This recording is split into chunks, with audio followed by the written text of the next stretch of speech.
Hi friends, आजची recipe आहे दाल fry. लहान मुलांना पण खूप आवडेल. एकदा नक्की करून बघा. रेसिपी आवडली तर लाईक करा, कमेंट करा, सबस्क्राईब करायला विसरू नका.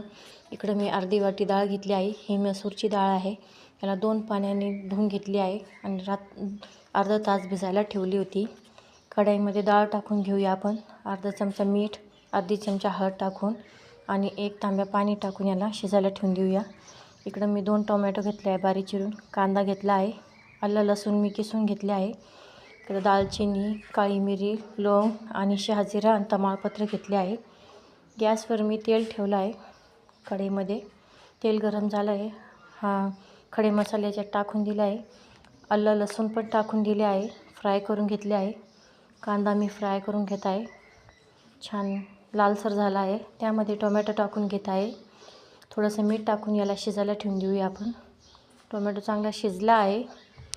ह्यामध्ये आता 2 चमचे लाल तिखट, अर्धा चमचा हळद आणि कांदा मसाला आणि मटण मसाला टाकून घेतला आहे. यात पाणी टाकून थोडं शिजायला ठेवून देऊया. इकडं कोथिंबीर घेतली आहे, मी सुकी घेतली आहे, तुम्ही कोणती घेऊ शकता. छान शिजला आहे. यामध्ये मी डाळ टाकून घेत आहे. मिक्स करून यामध्ये थोडंसं मीठ टाकून घेत आहे. पाहू शकता तुम्ही. छान शिजला. इकडे कुकळी येऊ देऊपर्यंत ठेवली आहे साईडला. इकडं मी गॅसवर पातेलं ठेवलं आहे. त्यामध्ये तेल टाकून आलं लसूण टाकून घेतले आहे आणि जिरा टाकून 2 तांबे पाणी टाकून घेतले आहे मी. भात शिजला आहे छान, पाहू शकता तुम्ही. डाळ पण छान दिसत आहे, तुम्ही पाहू शकता. अशा पद्धतीने मी केली आहे. मुलांना पण खूप आवडेल. एकदा नक्की करून बघा.